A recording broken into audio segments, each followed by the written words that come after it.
There are two rock biopics at the moment, both films of them about well-known rock stars who are now dead. The first one is called Nowhere Boy, and it is about John Lennon.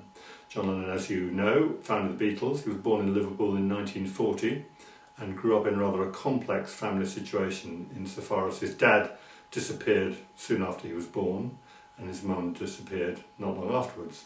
So he was brought up by his Aunt Mimi and his uncle. And he lived happily with them until he was about 15, when he was becoming rather a difficult teenager, and his uncle suddenly died. And at about the same time he discovered that his mother, who he thought was long gone, was living not very far away with a new family, with 2 children. So his life became quite complicated at that point, and he was torn between his mother, his real mother, and the mother who brought him up, which is Aunt Mimi. At the same time, he started a skiffle band at school, which he called the Quarrymen, who weren't particularly good. But playing at the Village Fete one day in 1958, he met a young Paul McCartney, and soon afterwards they took on a young guitarist called George, and the beginnings of the Beatles were born, although they were still called the Quarrymen. However, the film is primarily about the relationship between him, his Aunt Mimi and his real mother, and the complicated emotional effects that had on him at the time, and as far as we can imagine, what happened to him later. The film ends in about 1960, when the Quarrymen, soon to become the Beatles, go off to Hamburg to learn how to play live on stage hour after hour. And if you want to see what happened there, you can watch a film called Backbeat, which is also very good. But Nowhere Boy is a terrific film, really well directed and acted, and I thoroughly recommend it.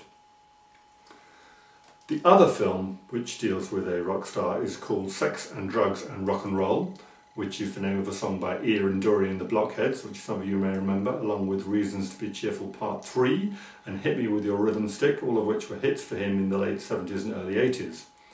However, by that time he had been in the music business for a long time. He was quite old for a rock star. He was born in 1942, so he was pushing 40 by the time he hit Top of the Pops. But more significantly, he had polio, which is true of no other rock star that I can think of. He got it from a swimming pool about the age of 7, and it affected him dramatically ever afterwards, not only physically but also psychologically and emotionally. The film stars Andy Serkis as Ian Dury, and he's a fantastic performer, really makes the character come alive. Doesn't look a lot like him physically, but has the energy and the passion and the latent venom which, according to the film at least, Ian Dury possessed, that he was a very difficult person to live with, whether as husband, father or co-band member. But his energy and magnetism and performance charisma made up for all that. The film is really well directed, but especially I liked Andy Serkis as Ian Dury. The name you may not recognise, but if you've seen Gollum in Lord of the Rings or King Kong, then Andy Serkis was the person behind those performances, and you will see him in the not too distant future playing Captain Haddock in the Tintin films.